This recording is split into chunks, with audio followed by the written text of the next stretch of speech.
Now, at this time, every Saturday, we focus on the environment and the climate crisis. This week, we're asking, how do we create an aviation industry that's fit for the future?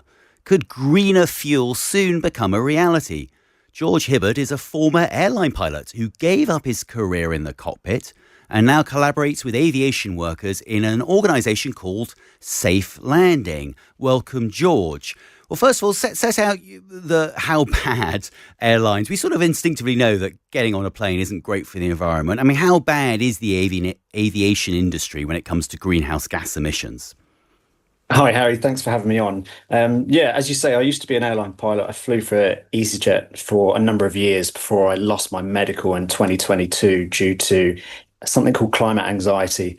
But since then, I've helped set up this community of aviation workers called Safe Landing. And what Safe Landing wants to do is preserve the industry for the long term, for generations to come, by reducing the impact of aviation in a way that benefits both workers in the industry and the planet. And to address your question, aviation at the moment accounts for just over 2% of global emissions. In the UK, it's actually 7%. It's projected to increase to 11%. I presume it's higher in the UK because just more Brits fly than your typical person in sub-Saharan Africa.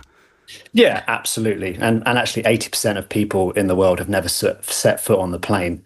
But an impact of aviation that isn't really talked about much is the heating impact of the contrails, or the clouds that are formed at the back of jet aircraft, which actually triple the amount of the impact that CO2 has. And what we really want to do in Safe Landing is reduce that impact in a really equitable and fair way by giving aviation workers a voice in how our industry transforms.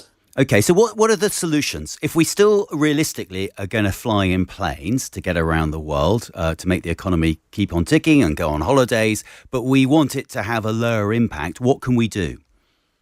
Well, we can look at a number of solutions that are out there. We certainly don't have a shortage of skilled workers in the aviation industry that want to do good in the world. As you talk about, there's things like sustainable aviation fuel, but that's not particularly scalable at the moment. There's things like hydrogen, hybrid electric aircraft. There's a lot of innovation that is happening. But what we really need to do is have an adult conversation about the growth of the industry. The majority of growth over the last 2 decades has been attributed to what's called ultra-frequent flyers, people who fly more than 6 times a year. And a way to address that is implementing things like a progressive taxation, like a frequent flyer levy, which wouldn't impact the average British family that goes on holiday once a year, but can reduce emissions in a really fair and equitable way.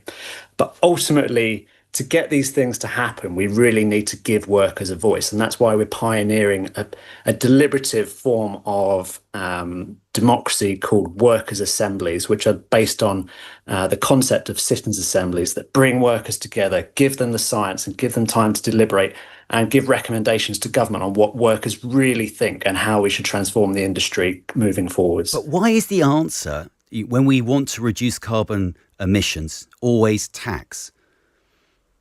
We need to look at who is actually emitting most of the emissions when it comes to aviation. The majority of emissions that come out of the back of an aircraft over a year are attributed to a very small number of people that fly many times a year. So what we really don't want to do in Safe Landing is impact the average family. We really love flying in Safe Landing. It's connected us to the world. It's created millions of jobs. It's pioneered the jet age.